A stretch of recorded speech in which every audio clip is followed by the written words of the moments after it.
Welcome, creeps. You're listening to the Umbra Tapes, where we dive into unsolved mysteries, disturbing cases, and the downright weird. I'm Gabby. And I'm Leah. Thanks for creeping in.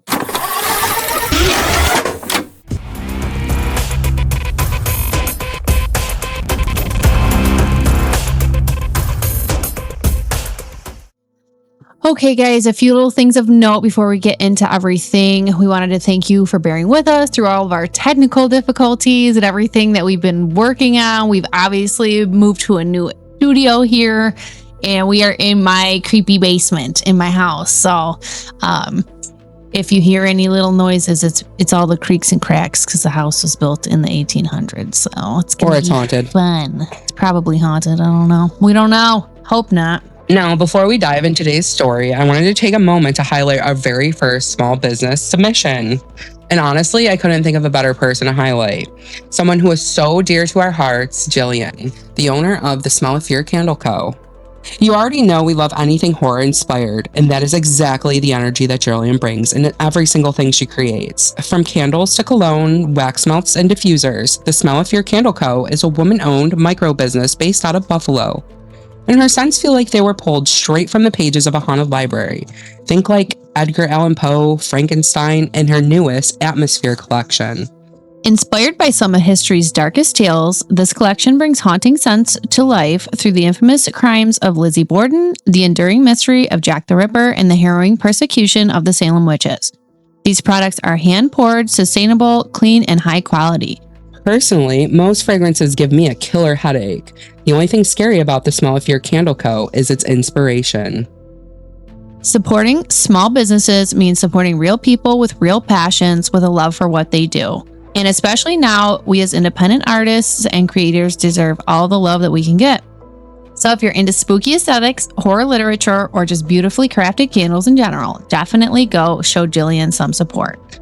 Head to thesmelloffear.com and enter code UMBRATAPES25 to receive 25% off your first purchase. Today's episode is going to be a 3-part series of our local lore. Our story is quite long. These are only 2 places that we are talking about today. In order to tell you about these locations, I first have to tell you all about Buffalo. Most people hear Buffalo and instantly think of snow, chicken wings, and the Buffalo Bills. Go Bills! Buffalo was once one of the most important cities in America. The completion of the Erie Canal in 1825 transformed Buffalo into the gateway to the American West. The goods flowed through the city at staggering levels. With access to the railroad system and the invention of the grain elevator, Buffalo became one of the largest shipping hubs on Earth. At one point, Buffalo helped feed most of the United States and even some parts of Europe. The city produced the steel that helped build landmarks like the Empire State Building, Rockefeller Center, and even the Golden Gate Bridge. From the 1860s through much of the 20th century, Buffalo remained one of the 15 largest cities in America. We were the city of electric light. We were gritty, industrial, working class, a true Rust Belt city. Digging into Buffalo's history, straight up made me cry. Yeah, I'm really proud. I wasn't born here, but I'm definitely happy that my parents chose to bring us here because, granted, my mom was born here, but I forgot. It's such a great place to be. It's everybody knows Buffalo, everybody knows Niagara Falls. It's just a very well-known place, and for good reason. This is true. I don't think most people realize how rich the history is of Buffalo. Yeah. And it's crazy because we were super important. Yeah. And watching what has happened to Buffalo now, it's literally like watching Rome fall. Yeah, I know. Honestly, you see all the old structures and stuff when you drive downtown and see what they once were. And it's just really, it's it's heartbreaking. It's cool, but it's heartbreaking to see that it's not like that anymore. No, absolutely. Think of the famous structures that are no longer even in Buffalo because they've been demolished. You think about our history and you think about the people that built it. We were true, gritty people. We didn't feel entitled to greatness. We worked to become we were. Yep. And I feel like Absolutely. that does kind of resonate with some of what Buffalo is now, and the people that are here. If you live here or even if you come here, they do call us the city of good neighbors. Yep. I don't know if that's true, but I have some cool neighbors, so I don't know. But some people probably don't. I don't know. Standing just east of downtown Buffalo sits one of the most hauntingly beautiful buildings in New York State, the Buffalo Central Terminal. A massive 17-story Art Deco rail terminal sprawling across 17 acres. From the very beginning, there was one major problem: its location. Passengers overwhelmingly preferred the much smaller Exchange Street station downtown because it was more convenient. Even though the tracks were congested, people simply did not want to travel all the way to the east side. In fact, it reportedly became such a hassle for conductors to back trains into the terminal, some trains skipped the station entirely. The terminal absolutely needed to exist, but where they built it is a decision that would haunt the project almost immediately. This building is beautiful. I remember when I first seen it, I thought it was our city hall because the architecture is so similar. Both are Art Deco buildings. The style of architecture is so specific that every single time I see it, I think of BioShock. Oh, yeah. And that's like the main lighthouse, the first thing you see in this game after the plane crashes, spoiler alert, is this massive lighthouse sitting in the middle of the ocean. And it makes me think of our terminal, and I love it. Yeah, that's cool. I don't think I've ever played BioShock, but I'll if I do, I'll keep an eye out for it. It's a really good game. It has a really good sound score. I love it. The terminal was constructed by Buffalo's Broadway Fillmore neighborhood, an area populated largely by middle-class Polish families at the time. Architects Fellheimer and Wagner believed that the terminal would spark massive economic growth, eventually bridging the gap between downtown Buffalo and the east side, but they were very wrong. On June 22, 1929, Buffalo Central Terminal opened with a bang. Nearly 2,000 people attended the gala opening celebration. Visitors walked through a breathtaking concourse flooded with sunlight. There was a restaurant, a coffee shop, a barber shop, a drugstore, and even a separate mail and baggage building. For a brief moment, the terminal represented limitless prosperity, and not a single person there could have imagined what would happen next. 4 months later, 1929, the stock market crashed. The Great Depression began. Almost overnight, this $14 million masterpiece transformed from a symbol of wealth and ambition into a crushing financial burden. People could no longer afford to travel. The terminal quickly became a ghost of what it was supposed to be. 4 months later is absolutely insane. That makes me so sad. That makes me so sad. Just the amount of money that they put into this place. And you said 14 million? Yeah. That's like $1 billion now. Yeah, I don't know what it translates I don't know either, but that's insane. With inflation. That's an astronomical, even today, amount of money. Oh, absolutely. That's But insane. look at the stature of the building itself. 4 months. 4 measly weasley months. That's what she got. That's what she got in the sun. Oh my gosh. During the Depression, the terminal became more than just a train station. It became a revolving door for migrants looking for work, families displaced by poverty and economic collapse gathered there searching for opportunities elsewhere. At times, portions of the terminal even served as temporary refuge for Buffalo's homeless population. Its enormous size and the simple fact that it remained heated during brutal winters made it a place where struggling Buffalonians could survive. But then came World War II, and suddenly everything changed. As we all know, war is very good for business. Once America entered the war in 1941, rail traffic exploded. Troop movements, wartime manufacturing, and military shipments.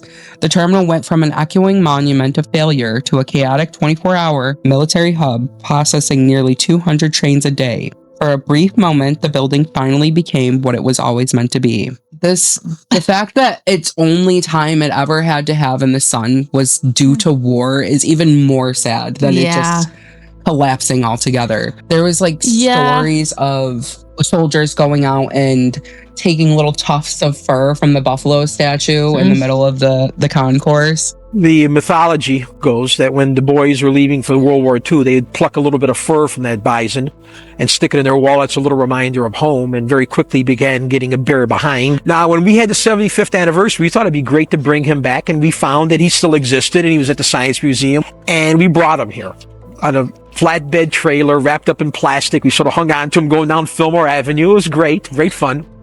The statue actually still exists. It sits in the Buffalo Museum of Science right now. It doesn't have missing tufts still, does it? Maybe? Did they turn it around? I don't know, because I did look at pictures of it, and you can't really tell from the pictures that are taken, so I'm assuming they like backed it into a corner. Or maybe they just put some fake tuft back in there. I'm sure they restored it to a degree. Yeah.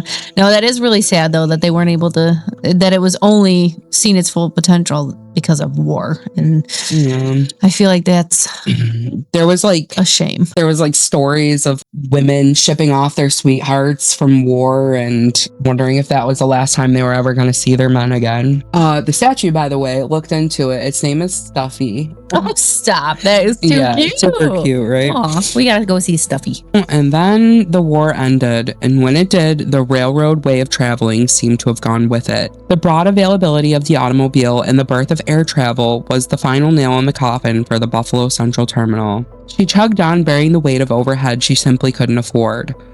In 1956, the terminal was put up for sale. The price posted was $1 measly million, a fraction of what it cost to build. And what is so much worse about this, there was not a single prospect buyer. That's insane. We should have done a fundraiser. Well, it's purchased now, and it is being restored. Is it? Yeah. Oh, I didn't actually know. Piece by piece, gradually. I'm sure it costs a lot of freaking money. We've been there. It definitely needs some help. This is a thing about growth within society. When we do grow, it always comes at the cost of something that existed prior. Yeah. It's very sad, because I think that's probably why we are so nostalgic for life before, because things did seem simpler. We're seeing things through rose-tinted glasses. It just makes me wonder, like, was it worth it to move on, to progress, to say hello to the airplane and say goodbye to railroad travel? Yeah, I mean, there's other places, like, as we know, obviously in New York City, they use the train a lot. Mm-hmm. Like, that's their main, the subway also, and not just the train, but that's their main mode of transportation down there. Most people, because they charge you just to drive into the city. Oh, yeah, like, and there's nowhere to park. Riding in the streets is, like, impossible. So it makes sense for freight and those types of things that need like large amounts of things to be transported at once and whatever. But as far as transportation, I mean, I feel like it is sad that we don't use that as transportation, but at the same time, it is outdated. For sure. It is, but I actually seen that it's kind of having a resurgence right now. Like, there's tours that you can go on across the U.S. using old rail tracks. Yeah, I'm sure they go all across the U.S. too, because they're still there. They're beautiful. I mean, you get to ride on the train car with these beautiful, like, panoramic windows, just watching the world pass you by, as opposed to like flying in an airplane where you're pretty much just like so far up in the sky you don't see shit but clouds and stuff. Yeah, and I mean, they each serve their own specific purposes. Like, obviously, if you have time to kill, take the train. Like, why wouldn't you? But if you're obviously trying to get somewhere immediately. Yeah. But maybe that's the problem. We're moving too fast. Let's slow down, enjoy the life. Let's enjoy the view. You know? I definitely want to go on one of these tours. I've looked at them. Yeah, a train ride across the U.S. Sign me up. Right, we'd be gone for like probably 2 years. Yeah, I've looked into it myself too, and I think the tickets are like thousands of dollars, which is wild because it's like it's an outdated form of travel. If anything, it should be cheaper. Some of the new ones, the Amtrak, though, you have like a whole room, like it's like a whole suite. So that's what these were showing. They're like sleeper cabins, which would be sweet. I would totally do that. Definitely do that too. So you might be asking, why are we specifically talking about the terminal? I'm sure at this point it sounds like a history lesson, but there's something a little dark, a little spooky about the Buffalo Central Terminal. In the 1980s, a man named Tony Fidel purchased the terminal. He built himself an apartment on the third floor of the abandoned complex, And according to his visitors, something else was living there too. Guests claimed that they were chased through the dark stairwells by aggressive phantom figures, massive shadow-like forms that locals would eventually nickname hellhounds. That scares me. Oh my god! Especially in this massive building where it's just like is he by himself? I guess it didn't say that like he moved in with his family or anything. I think it's literally just him. Oh my gosh! Like that is so scary. Yeah, but you think about this man just like posed up in this castle, essentially, just by himself. Like I would have been. I would be like, my bedroom is this hallway. Yeah, my kitchen is over here. Oh my god, I would have freaking like Crimson Peak. Like that's what that makes me think of. Just like I would have just walking down hallways with like those giant candles, my Victorian robe and my bonnet, my pointy bonnet on. It's funny that you say Crimson Peak because Crimson Peak actually takes place in Buffalo too. Oh, I didn't know that. Yeah, it's like Crimson in the beginning credits. Oh. Yeah, when he's like, I think it's like he's trying to sell his invention or something, and he's like seeking investor opportunities. I think I know what you're talking about. Yeah. I love that movie.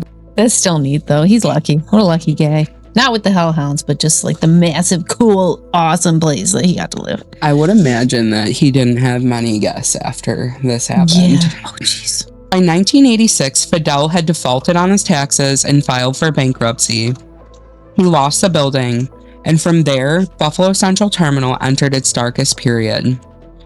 Ownership changed hands repeatedly, but nobody had any real plans to restore it. So slowly, piece by piece, the terminal was stripped bare. Elegant fixtures disappeared, copper wiring was ripped from the walls, plumbing was stolen, windows shattered. The station that had once symbolized Buffalo's future was left abandoned to rot. And during the 1980s, people began sneaking inside to urban explore the beauty of its decay. Teenagers looking for a thrill, ghost hunters, anyone brave or stupid enough to step into the pitch black complex after dark. And that's when the stories began. We're the stupid teenagers. We so are. Oh my god. Yeah, we broke in there. Absolutely did. I mean, we didn't break in there. If any police are watching. Shoot. No, but it was so cool. Crimes. It was so cool. That's definitely some place that like we obviously would never do that again. So I'm glad we did it when we could, but yeah, it was so cool. We're too reserved now. We're mommies. We can't. I'm terrified. I can't believe we like looking back now. I'm like, there's no way. We like parked our car like way in the back, like scary as fuck, like off the side of the road. Like we went in through like the back of everything. Mm-hmm. Obviously, you can't really walk in right in the front door, but through like trees. Yeah, it was like so scary, and I don't know, and just the fact that now like we know there could have been like vagrants in there, and like there was just about to add that. Not only like where this building sits, it is in the hood. Yeah, it's like, in the hood, but when we found like remnants of vagrants being in there. Absolutely. There was like their belongings and clothes and stuff, and like I'm so glad we didn't run into one of them, but you know, I totally agree. I mean, I've watched like urban exploring videos, and there's this one from Cleveland, and he like explores abandoned buildings in Cleveland, and you know they're having like a really hard time right now, like financially, and there's a lot of abandoned buildings. This dude has come across some of the most terrifying things I would ever think. He's been shot at. No way. Yeah. I'll have to come across his account and plug him because it's awesome. Vagrants? Yeah, or like drug operations going on that in like abandoned buildings. A lot of times it's like abandoned homes too. Ooh.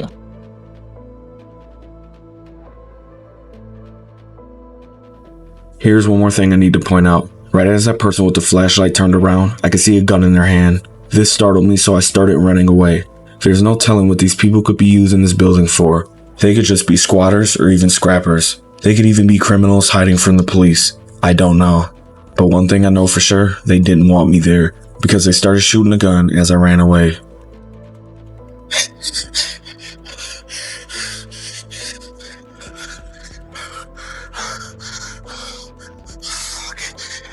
I don't know why I wouldn't be going in there. I mean, this is one thing because it's like really cool, but like I wouldn't just be like breaking into people's houses. The sad thing about the terminal, though, the fact that like these fixtures were like ripped from the walls and like sold. They actually found the listing for the clock that was the big clock. Yeah, in the main concourse. Yeah. They found it on eBay. And and it was in Chicago in an antique shop. Oh my gosh. And eventually they got the money back. Like they raised the money to get this clock back. I was crawling on eBay and I typed in Central Terminal, and lo and behold, this clock pops up. I said, that's our clock. And so it ended up in an antique shop in Chicago. Another thing about urban exploring here, like what is it about urban explorers or people that are going into this abandoned buildings and like the one thing they want to draw is wieners and boobs. Like what is with you people? Or just swears. Just swears. Pentagrams. I know. I feel like I'd be fine with it if it was like something like way cooler. Yeah, but it's always not just boobies and peepees. Boobies and peepees. That's funny. One of the most common experiences reported by explorers was sound. Deep inside the dead terminal, people described hearing a low mechanical rumbling sound coming from the train gates below. Not faint creaking, but heavy industrial sounds like machinery slowly grinding back to life. And then, the unmistakable sound of massive steel doors slamming shut somewhere deep inside the building. But the terminal had no power. The tracks had been empty for many years, and almost everyone who explored this building described the same overwhelming feeling of being watched, especially on the 3rd floor, where Tony Fidel's apartment was. Yeah.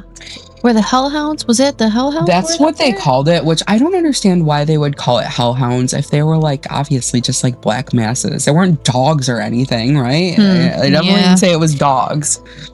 I don't know. The sound of like metal creaking and like doors slamming, I would shit bricks. It sounds like an echo, like echoes of the past. Yeah. Yeah. Like still the energy living in the walls. Yep.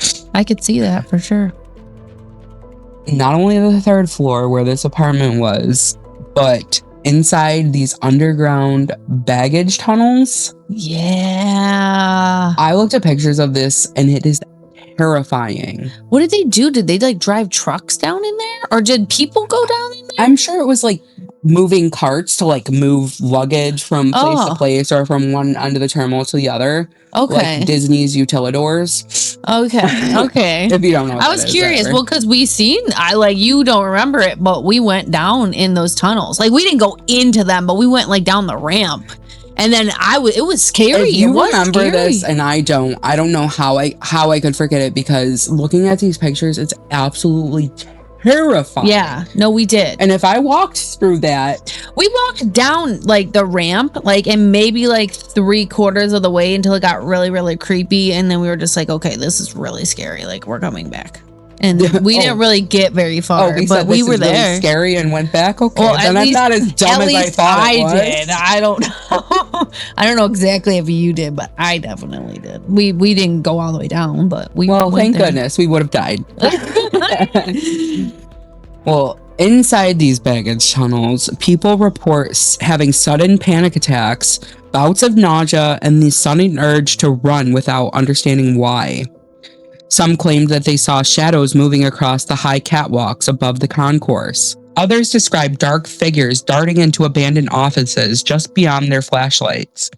It's crazy that these are reported to like see shapes and figures walking on these catwalks, because that's where we caught that EVP. That's where we got that EVP. Yeah.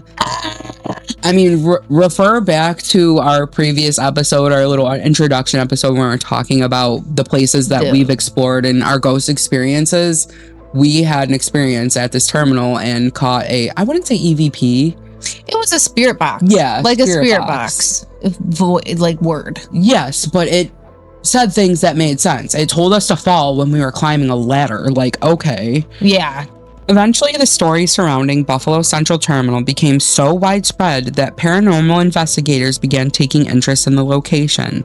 Even the ghost hunters team TAPS had investigated. While on a separate filming location in Buffalo, the team, on a whim, decided to investigate the terminal in 2008. Some evidence that they captured was an EVP of a disembodied voice saying,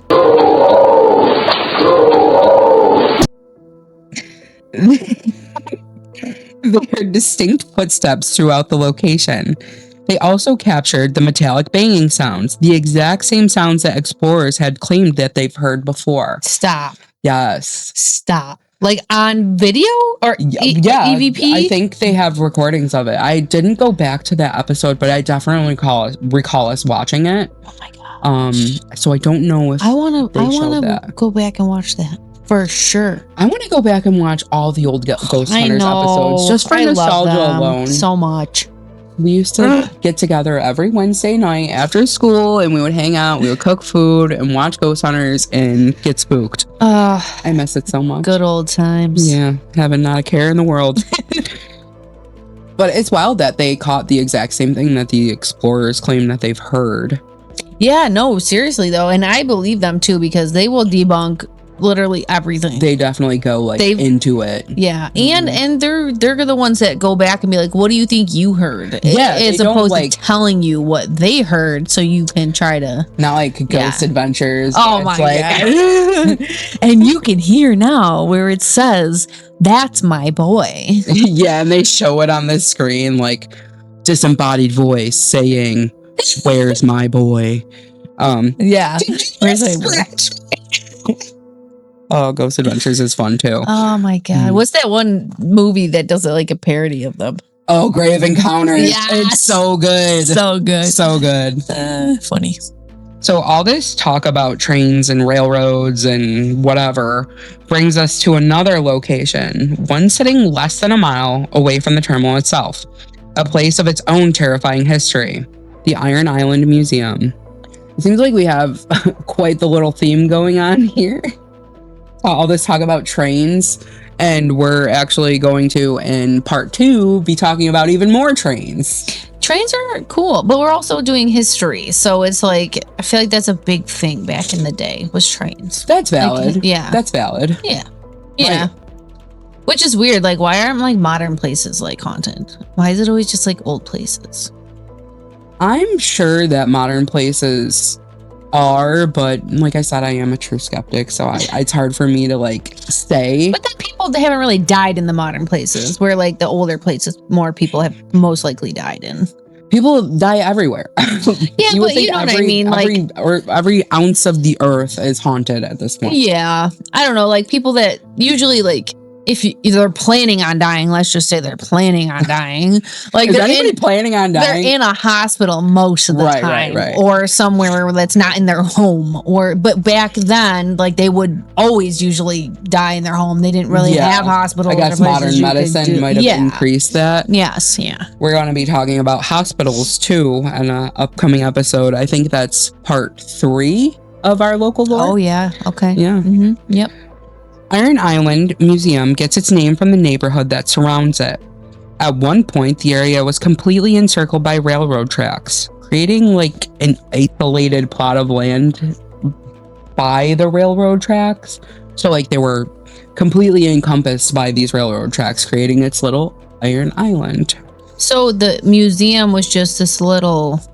It's not the museum itself, but Iron Island is what they call Lovejoy. Oh, okay. Yeah. Okay, gotcha. So Lovejoy itself is Iron Island. Got it. Okay. So that's why they named the museum after it. Iron Island Museum. Got it. Check. This building originally served as a church before becoming a funeral home in 1956. For the next 44 years, grieving families passed through its doors. Funerals, viewings, mourners saying goodbye to loved ones. Over time, ownership changed hands multiple times before eventually falling under the Amagon Funeral Home umbrella. I don't know. Is Amagon, is that just specific to Buffalo?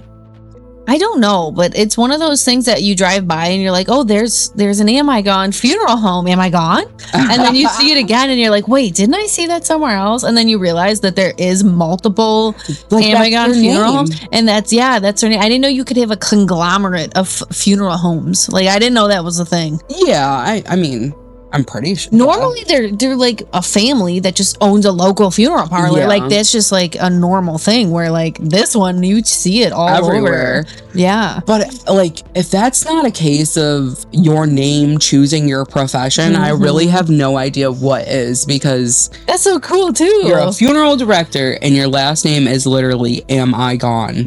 It's almost like they're questioning whether they're ghosts yet, you know? Like Yep.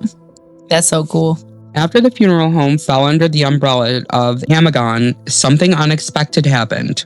Anthony Amagon read a newspaper article discussing efforts to preserve local Buffalo history. Moved by the project, he reached out to the Iron Island Preservation Society and donated the former funeral home so it could be transformed into a museum. And from the year 2000 onward, that's exactly what it became. Today, the museum houses local artifacts from Buffalo's past. Railroad memorabilia, military artifacts, antiques, and pieces of the neighborhood's history that would otherwise may have been forgotten. But according to staff and visitors, not everything inside the building belongs to the past. Some things may have never even left at all. When we went here, we never felt weird presences or anything like that. No, I was looking for stuff too. I was we were seeking it peeking out. around corners. Is something gonna pop out at me? Or no. Well, they definitely encourage this from happening. You maybe seeing something out of the corner of your eye, because they put Halloween props in little areas of the museum. Yeah, that's true. Yeah, I remember a mannequin with a Victorian dress on. Yes, yeah. It's weird that we didn't though, because I remember I did catch a picture of you and I, and we were sitting in one of the old viewing rooms in the old armchairs. And you weren't paying attention, but I took the picture of us sitting in the chairs, and there's this weird camera glitch or whatever. It looks like this beam of light was shining down on us. It's really strange. And, I'll find it and I'll plug it. Maybe if we went on a ghost hunt at night, we might feel differently though. Yeah, if it wasn't because we did go during the day. Yeah. So, I mean, all the lights were on. There was other people around. We weren't by ourselves. That too. And, I mean, like I said, I feel too, it was, I don't want to say cluttered in there. But, I mean, it is a museum. So, I don't want to say that, but it also was there was too much to look at. I was a little overwhelming. Yeah, I didn't know where to look or what to look at, and there was so much information in there about every little thing, and I felt like things didn't have a home. There was things on the floor, lined on the floor, lanterns. They weren't all on shelves or anything like that. Yeah. But nonetheless, it's a very cool location, and I'm really happy that they are preserving Buffalo's history. That's kind of what I'm trying to do here with this little podcast, is preserve our history. We might have totally felt differently about doing this at night. Not only that, but if we knew what I know now, we would definitely feel differently about it. Museum curator Marge reported experiencing multiple paranormal encounters throughout the building. Shadow figures moving throughout the hallways, objects disappearing and reappearing in impossible places, a child spirit seen peeking around corners before vanishing. And unlike most hauntings and things you hear of the spooky spook, these things were happening in broad daylight. Wow. During the day. Do I believe that? I don't know. March? I don't know, March. Oh, now you're a skeptic? I don't know, March. I don't know what, obviously it was a funeral home, so there's definitely been people that are dead there. Yes. They didn't die there though, but they're just dead. It's just a transition space for them. Yeah. So I guess maybe. Yeah. So I could see that. I could see it, but I don't know, Marge. Her story gets a little. They found that a little hard to believe. You might find this even harder to believe.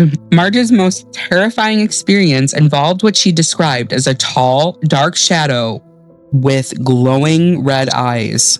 Not translucent, but solid, standing motionless inside the corridors of the funeral home. If I had seen that, it would have sold me on the paranormal. If you would have seen that, absolutely. Me personally, yeah, yes. if you would have seen that, but Marge seeing that and telling us she's seen it, It's not the same, Marge.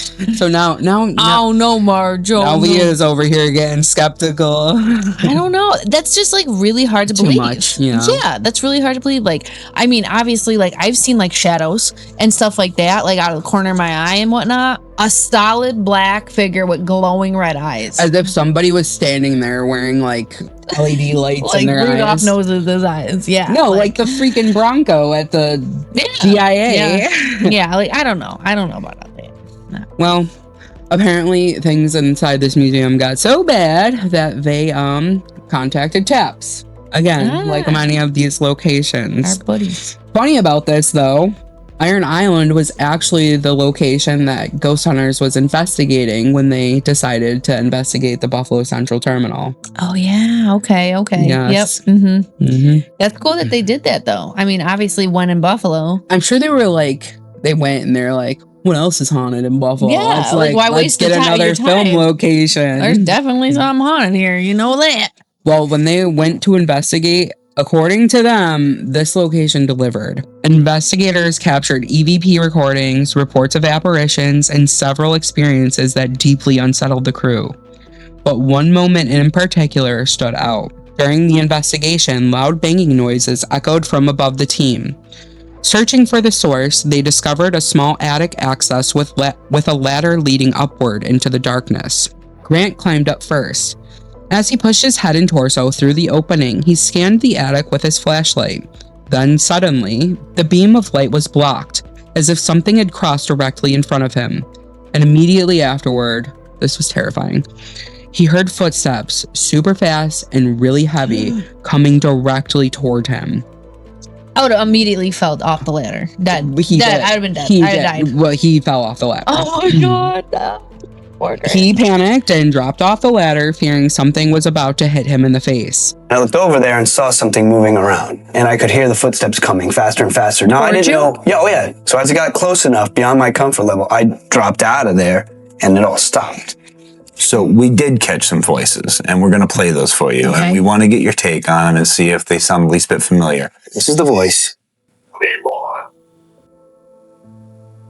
Oh, shoot, it's coming over at me. I don't know, but it's coming at me and it's walking pretty fast. Yeah. According to later reports, the entity responsible became known as the Watcher. Ooh. A dark masculine figure often described as crouching with his hands on his knees, silently observing the visitors from the shadows. Fucking weirdo. Hands on his knees like He's "Hey." Crouching at people like, come on up my hole. Oh, I did not mean that like that. I love that. Come into my attic hole. It's staying. Oh, that's fucking scary though. Watching this episode. You probably were with me because we would religiously watch it together. Yeah, I don't know. My memory is pretty shot at this age, but I don't know. I if I seen that, I would still have the same reaction though. Like I would be so terrified. Yes. Just fall off the ladder. Yeah. He did essentially fall off the ladder. He came down so fast that he like partially fell out. He was shook. Okay, yeah, seeing that I believe that. Marge, not so much. Grant, absolutely. Grant's got incredible reputation. Yes. Not only that, but this museum like makes a living off of touting its paranormal experiences inside of it. Which granted, there probably are. I believe it. Yeah, like I believe that if Grant's like, did they catch evidence of that? Yeah, they caught like EVPs and stuff like that. So I mean that's evidence. That's as evidence as you're gonna get. But Marge, where are you? Get your camera out next time. Yeah. Okay. Yeah. Prove it. We love you, Marge. Yeah, I'm just playing, Marge. We love you. Even today, remnants of the building's time as a funeral home remain on display. A pipe organ, old funeral equipment, casket displays, including both adult and child-sized coffins, which understandably tends to make guests a little uncomfortable. Mm-hmm. But somehow, that still isn't the darkest part of this story. After acquiring the property, the Historical Society began a much-needed renovation throughout the building. And while cleaning the basement, they discovered something horrifying. a hidden closet. Inside were 24 containers resembling old paint cans, and written across them in faded handwriting were names and dates. Investigating, they opened the containers, discovering human cremated remains. Bro, so they just like left Just sitting there, people in a hole. forgotten. Yeah. That's insane. So they're haunting. They're haunting They're the haunting. shit out of that place. There might be some credibility to what you just said. Oh, I'm credible. Thank you. Yes. The discovery launched a massive research effort to identify the remains, and eventually they connected 8 of the remains to military veterans who had served in World War I, World War II, and the Korean War. Men who had fought for their countries, only to spend decades forgotten on the basement shelf. The Historical Society organized a massive motorcycle funeral procession to escort the veterans to Bath National Cemetery. Aww. There, they were finally laid to rest and received full military honors. One of those veterans was a man named Edgar Leroy Zernicki. Edgar died in 1992 at the age of 87. He served in both the Marine Corps and the Navy, a blue-collar Buffalonian who worked as a tool and die maker. And after his death, there was simply no one left to claim him. So his cremains sat untouched on the funeral home shelf, while it changed ownership multiple times over, until eventually everyone forgot he was there. Oh my God, Edgar. Edgar, I could cry.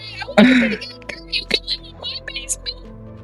I'm really glad that they were able to identify at least some of these cremains. Yeah. There's 24 of them. And they're still probably working on it. I'm sure. As we go. I'm sure. And I mean, maybe at least they're they discovered. That's like the biggest thing. Like they can't do anything if they didn't know about them. So at least now they can. I mean, they could at do least what they be can like do. unnamed person, sure live long, happy, full life. You know. Got.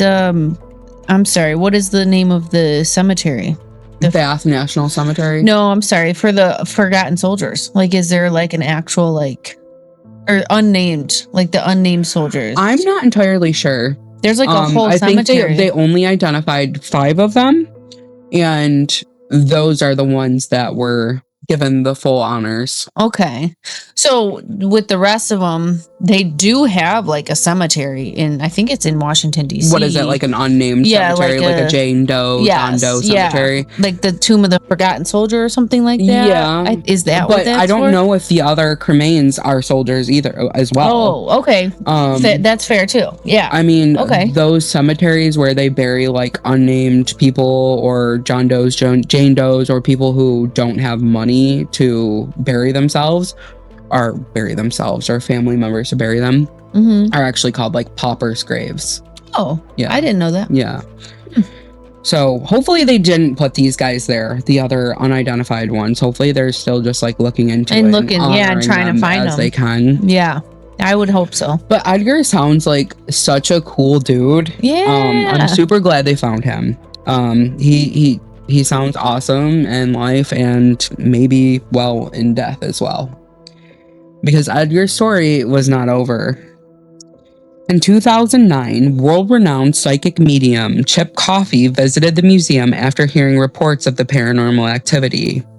During these sessions, Coffey focused intensely on a male spirit pacing back and forth along the upper floor of the building. And then he gave a name, Edgar Zernicki. Immediately after the session, museum owner Linda went downstairs to cross-reference the cremated containers found in the hidden closet. It was an exact match. And according to Linda, without that reading and the investigation that followed, Edgar and the other unidentified remains may have still been forgotten. Aww. If this is real, that would be like 100% paranormal activity. Like, reported, identified paranormal activity. The thing that I question most about it, though, because I'm truly pretty skeptical of mediums. Do you know who Chip Coffey is? No, but I am also very skeptical of mediums. This makes me question him even more because he did work with Lorraine Warren, and there's a whole bunch of conspiracies littered around the Warrens, and it's actually a case I definitely want to look into, is them specifically. He worked with her on like Psychic Kids. It was an older TV show. Okay. At any rate, if this is real, which I don't know if it is, because if she was able to cross-reference the name on the container and match it with what he said, she was definitely able to tell him of the name prior.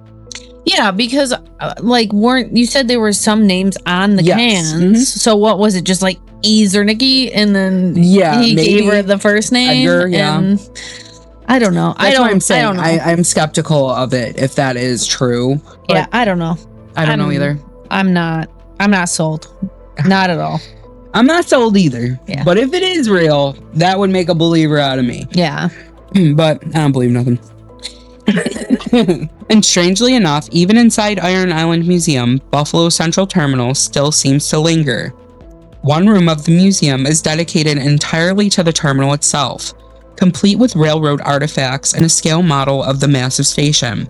And according to staff and investigators, the room carries its own strange activity. Visitors have reported hearing phantom train sounds echoing through the building, distant whistles, metal grinding against tracks, and the rumble of locomotives passing through at night. So, I don't know. Visitors report hearing these things. Like, you're in the train room and you're just like waiting to hear something. The thing I question even more about hearing train sounds in this area, there are trains driving through this area constantly. Oh my gosh. See? It would be like me living in my old apartment and being like, oh, I hear the sound of distant trains. Like, there's a train passing. It's right next door. It's literally shaking your house. Yeah. I don't know. People are looking for stuff, I feel like. If they're in the train room, they're going to want to hear a train. And they're gonna just like, and I'm sure they also know some history of the Buffalo Central Terminal. Heard it was haunted.